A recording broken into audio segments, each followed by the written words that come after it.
Panjenengan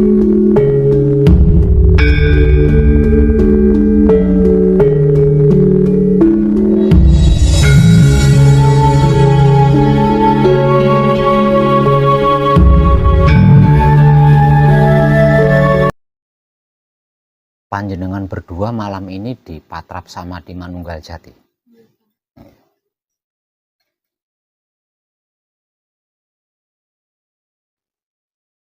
Patrap Samadhi Manunggal Jati adalah puncaknya Manekung atau Gembleng, yang secara spiritual agama disebut-sebut sebagai mi'raj, perjalanan ruh menghadap Maha Ruh.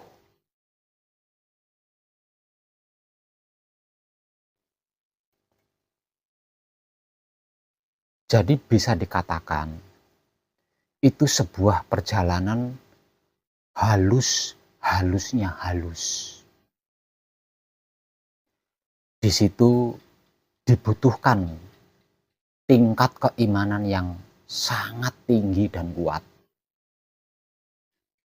yang secara spiritual disebut sebagai kesadaran Tuhan.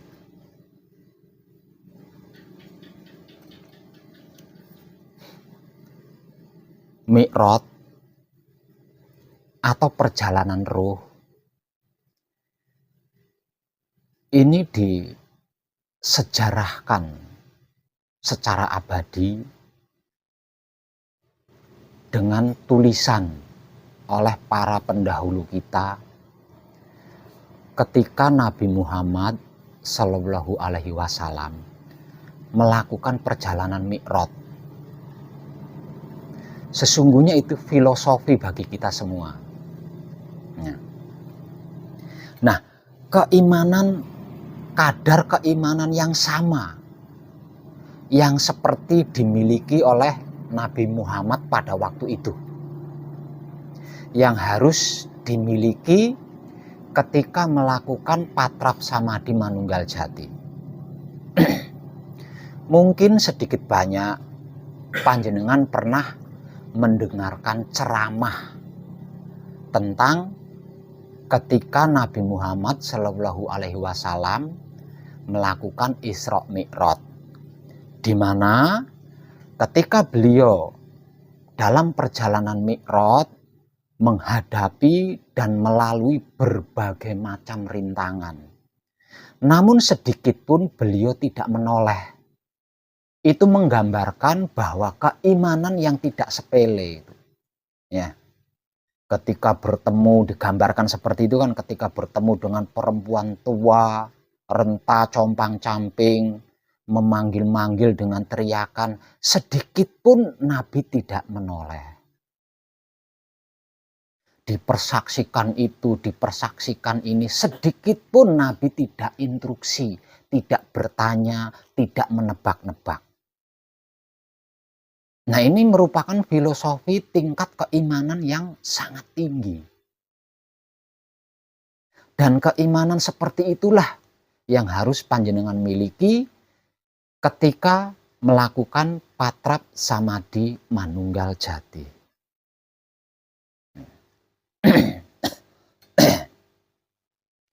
Malam ini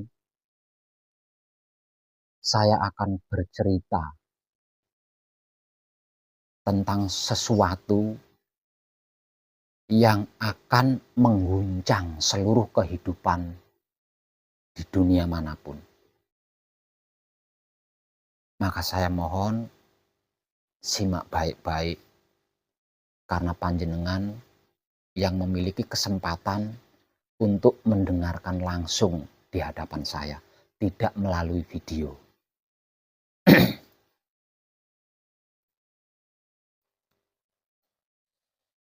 Sebagaimana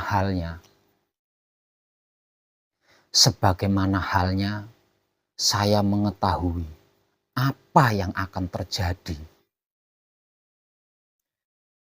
di hari-hari selanjutnya hingga sampai pada tahun 2025. Saya juga mengetahui situasi dan kondisi panjenengan. Seperti apa dan bagaimana di rumah. Seperti apa dan bagaimana yang panjenengan alami, yang sedang panjenengan tanggung.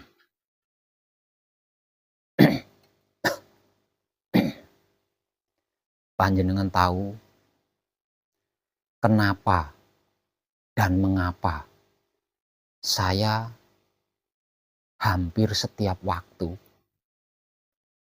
berteriak-teriak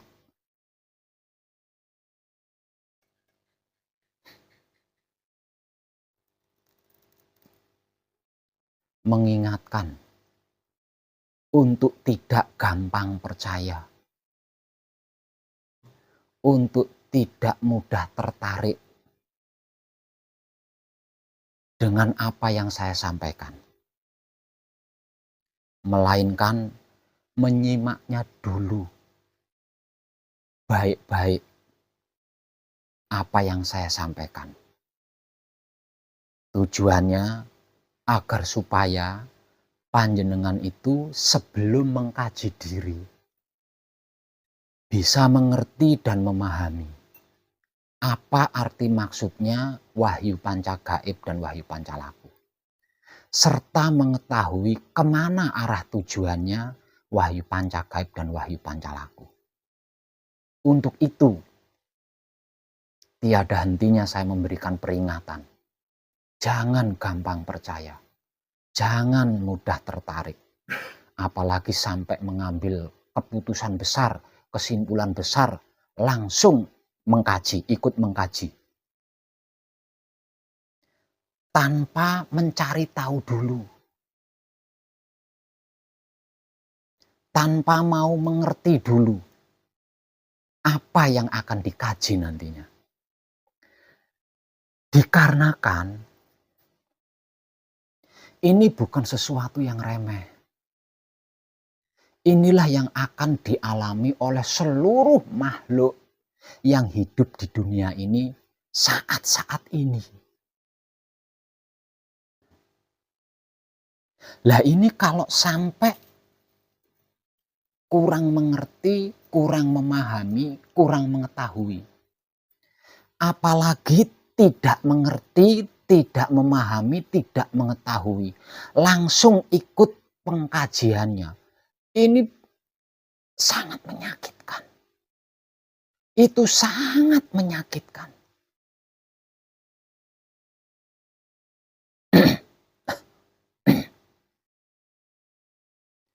Bagi siapapun yang tidak mengerti, tidak memahami apa arti maksudnya alam semesta melakukan semua ini. Bagi yang kurang mengetahui apa tujuannya alam semesta melakukan semua ini, itu sangat menyakitkan. Sangat amat menyakitkan. Dan ini akan terjadi. Bahkan sudah terjadi sampai di akhir tahun 2025.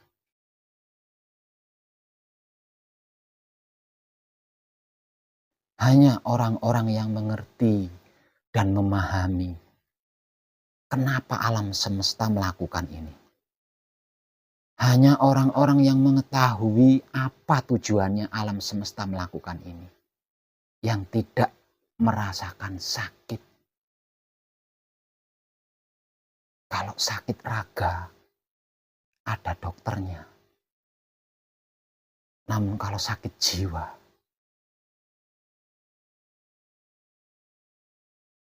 hanya hidup kita yang mempunyai kuasa.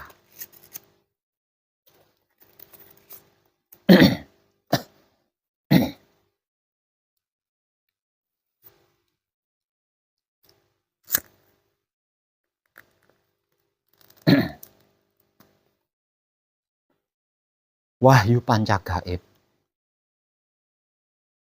secara singkat adalah sedulur papat kalimo pancernya kita sendiri sebelum manunggal. Wahyu Pancagaib yang tak lain dan tak bukan sedulur papat kalimo pancernya kita sendiri yang belum manunggal ini. Ketika wahyu panca gaib atau sedulur papat kalimo pancernya kita sendiri ini sudah manunggal, tersebut sebagai hidup atau kunci atau guru sejati. Artinya penyebutan hidup, penyebutan guru sejati, penyebutan kunci itu merupakan kemanunggalan wahyu panca gaib atau sedulur papat kalimo pancer. Kalau wahyu panca gaib atau sedulur papat kalimo pancer itu belum manunggal, belum bisa disebut kunci, belum bisa disebut hidup. Sebab karena itu kunci atau hidup belum bisa bangkit. Bisanya hanya tidur atau layeh-layeh.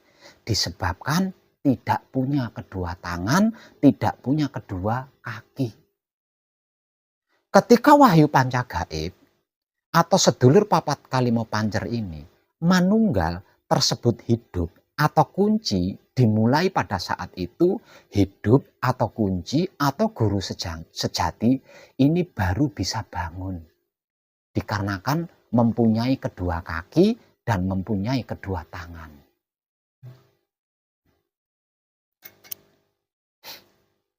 Artinya,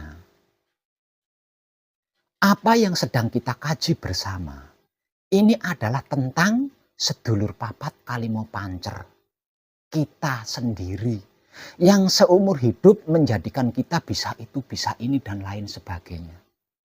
Bukan tentang agama, bukan tentang kepercayaan, bukan tentang keyakinan, bukan tentang adat tradisi, bukan tentang golongan, bukan tentang ilmu kanuragan, bukan tentang ilmu klenik atau ilmu perdukunan, bukan tentang ilmu kebatinan, bukan tentang ilmu kesaktian, bukan tentang politik organisasi paguyuban dan lain sebagainya.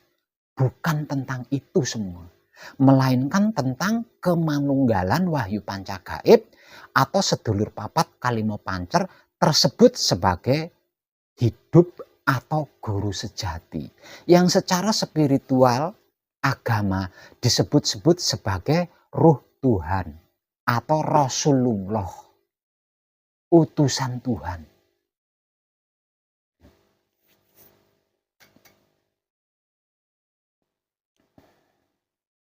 Saat ini adalah saat kedaulatan Romo. Panjenengan tahu apa itu kedaulatan? Tahu. Kedaulatan secara sederhana artinya adalah pemerintahan. Kedaulatan secara sederhana diartikan sebagai pemerintahan. Kedaulatan Romo berarti pemerintahannya Romo, bukan pemerintahan makhluk.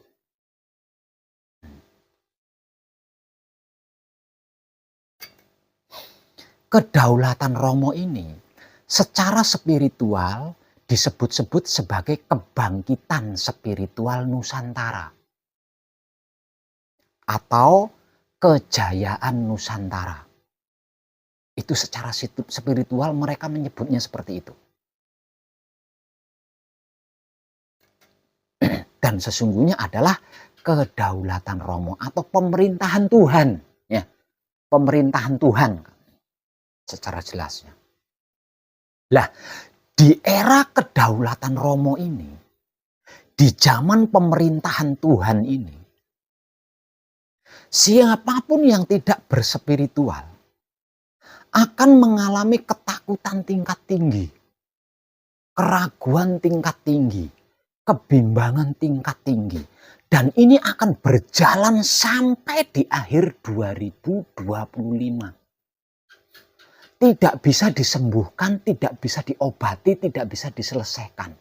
Kecuali dengan pertobatan yang bersungguh-sungguh.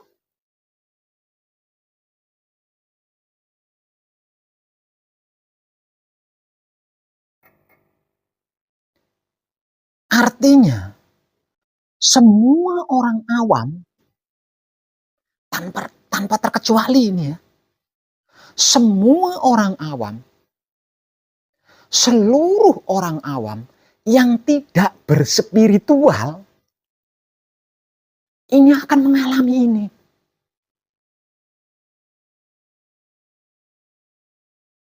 Seluruh orang awam yang tidak berspiritual ini akan mengalami ketakutan tingkat tinggi. Jenengan tahu tingkat tinggi itu apa? Ketakutan yang amat sangat. Keraguan tingkat tinggi. Kebimbangan tingkat tinggi. Tidak peduli dia siapa. Kalau dia tidak berspiritual, maka dia akan mengalami itu.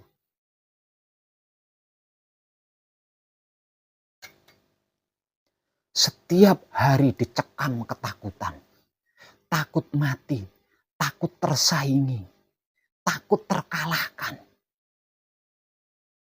takut tidak punya, takut gagal, takut tidak disukai tetangga, takut tersaingi, dan takut. Ada banyak ketakutan-ketakutan yang menghantui seluruh manusia-manusia awam yang tidak berspiritual. Beruntunglah panjenengan berspiritual dikarenakan panjenengan bukan orang awam.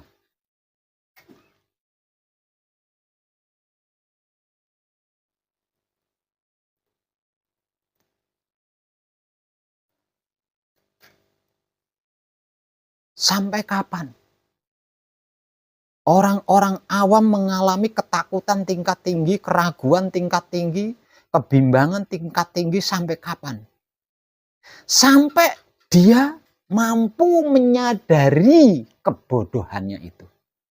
Kemudian mengambil keputusan besar untuk bertobat. Baru bisa diselesaikan. Jika tidak, sampai akhir 2025 mereka akan mengalami ketakutan-ketakutan tingkat tinggi itu.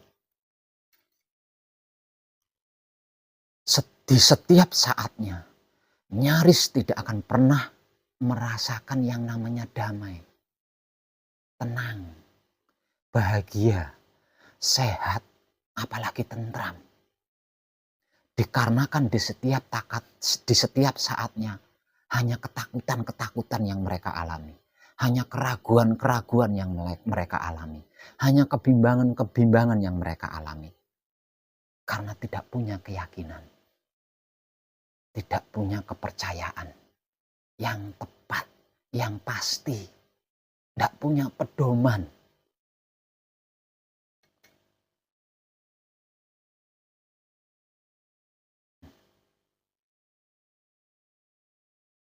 Kita yang berspiritual pun sama.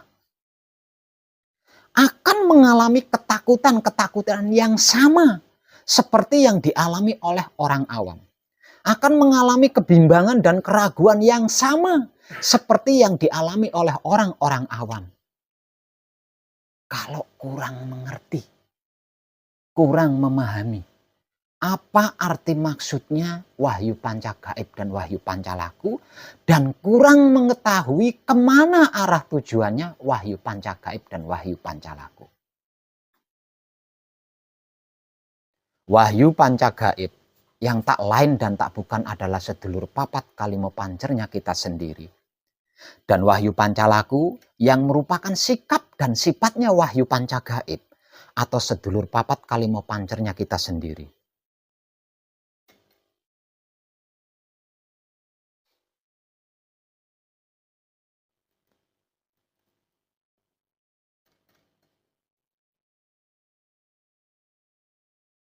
Itu bertahta di dalam Baitul Makmur. Kemanunggalan wahyu panca gaib atau sedulur papat kalimo pancer itu bertahta di dalam Baitul Makmur yang sering saya bahasakan dengan sederhana sebagai otak atau pikiran. Kemanunggalan wahyu panca gaib atau sedulur papat kalimo pancer itu bertahta di dalam Baitul Muharram yang sering saya bahasakan dengan sangat sederhana sebagai hati atau batin kita. Kemanunggalan Wahyu Pancagaib atau sedulur papat kalimo pancer itu bertahta di dalam Baitul Muqaddas atau Maqdis yang sering saya bahasakan dengan sangat sederhana sebagai kelamin atau syahwat kita sendiri.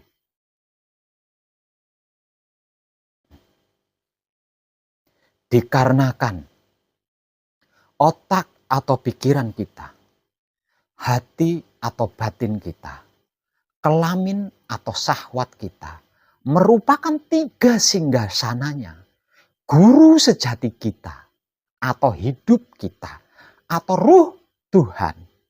Maka tiga singgasana ini harus senantiasa terjaga kebersihannya. Lah, ini kalau panjenengan kurang mengerti dan kurang memahami apa arti maksudnya Wahyu Pancagaib dan kurang mengetahui kemana arah tujuannya Wahyu Pancagaib, menjaga kebersihan tiga singgasana ini bukanlah hal yang gampang.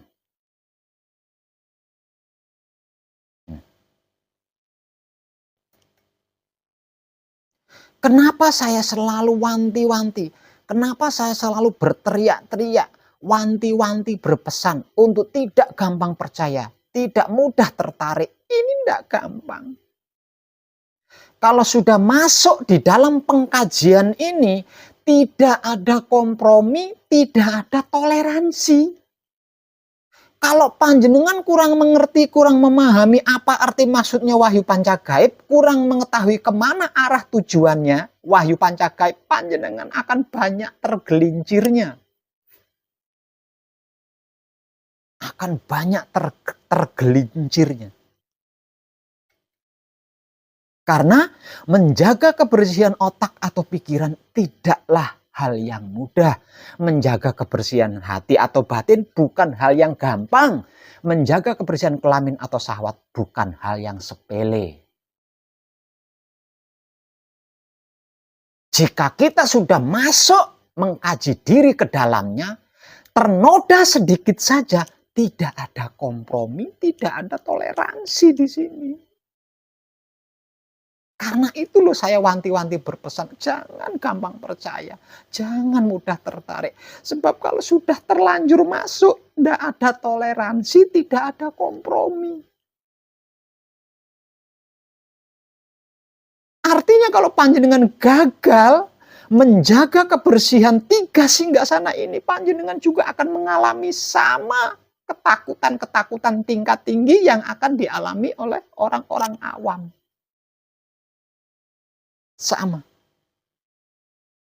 Karena apa? Karena kesalahan yang sudah menodai otak atau pikiran, hati atau batin, kelamin atau syahwat. Tidak bisa kita minta maaf, tidak bisa. Tidak ada kompromi, tidak ada toleransi. Kalau melakukan kesalahan tetap salah.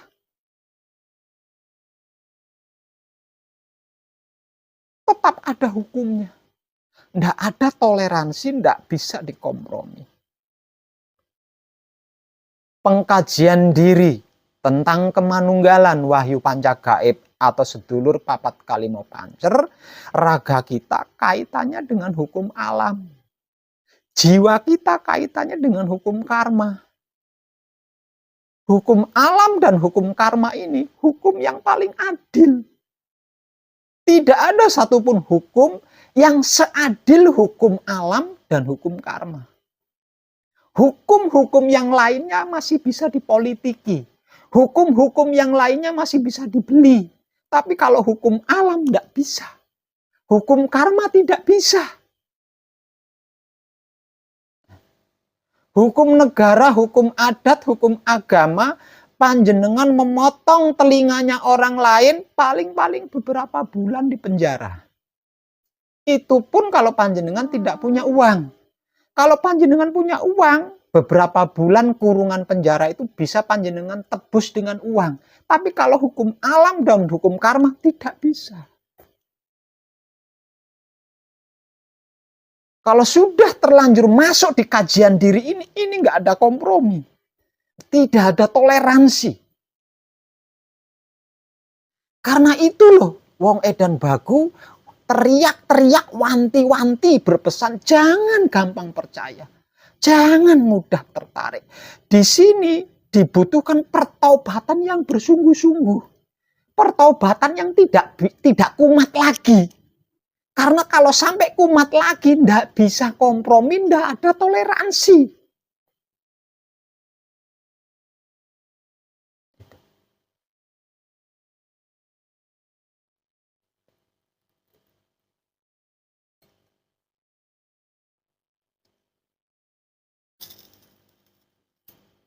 Nah, panjenengan yang sudah terlanjur masuk, mau tidak mau, pertobatan panjenengan di sini harus bersungguh-sungguh, tidak boleh kumat lagi. Kalau sampai kumat lagi akan lebih menderita dari masa lalu panjenengan. Kalau sampai kumat lagi. Karena di sini tidak ada kompromi, tidak ada toleransi.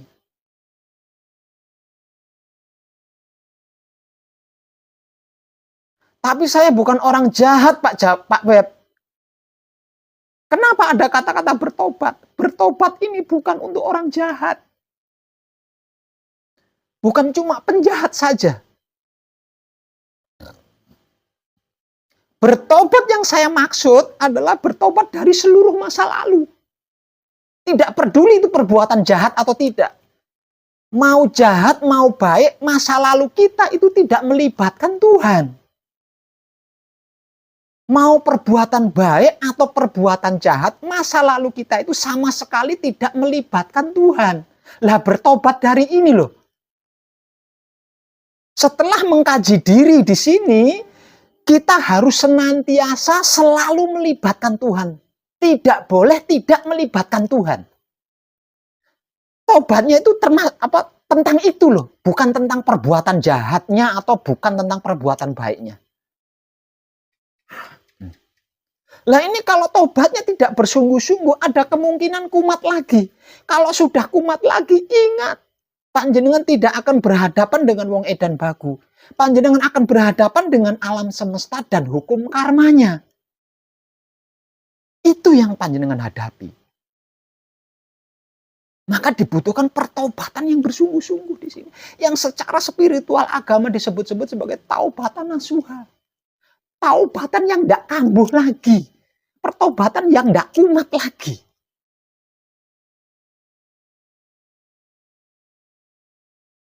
Apa enggak mengerikan itu?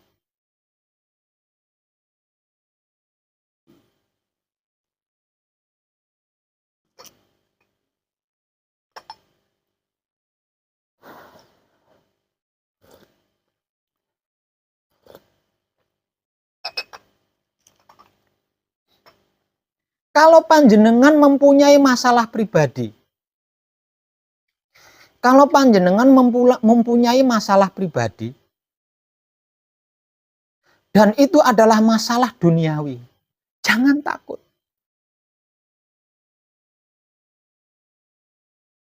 Jangan takut.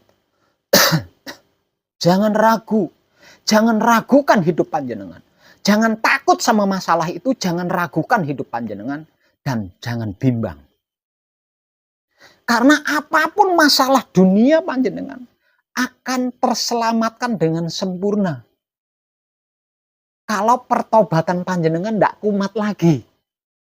Ya, kalau pertobatan panjenengan tidak kumat lagi.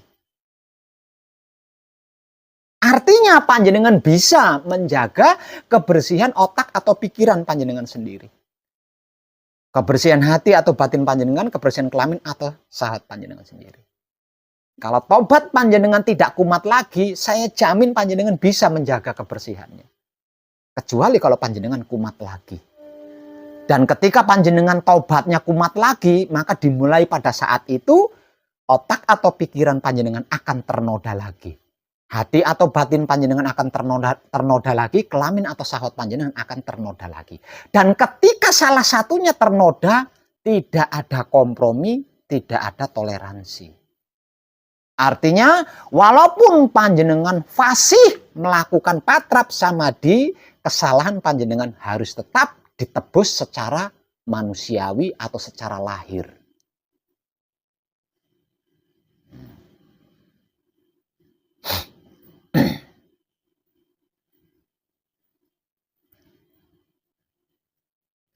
Namun satu yang panjenengan di setiap saatnya harus selalu menambah dan meningkatkan keimanan, yaitu di bagian sebagai berikut. Panjenengan berspiritual. Panjenengan mengkaji diri panjenengan sendiri. Menggunakan sedulur papat kalimo pancernya panjenengan sendiri. Namun untuk yang laki-laki, istrinya belum tentu berspiritual, anaknya belum tentu berspiritual. Untuk yang perempuan, suaminya belum tentu berspiritual, anaknya juga belum tentu berspiritual.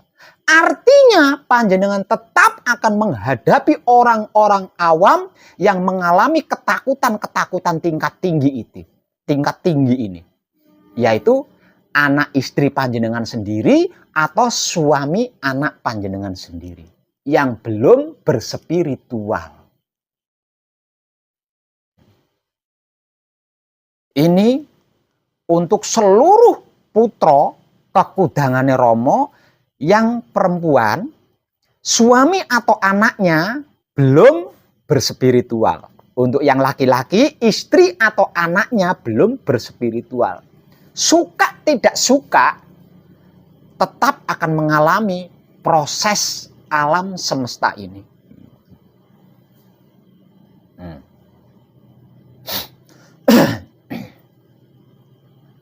Karena ada kesimpang siuran antara kehidupan orang awam dengan kehidupan orang yang berspiritual. Terlebih lagi spiritualnya adalah spiritual mengkaji diri, menggunakan sedulur papat kalimo pancernya sendiri. Ini jauh lebih berbeda lagi. Spiritual biasa saja ini sudah berbeda kehidupannya dengan orang awam. Apalagi spiritual luar biasa. Tentang apa? Tentang kehidupan sehari-hari.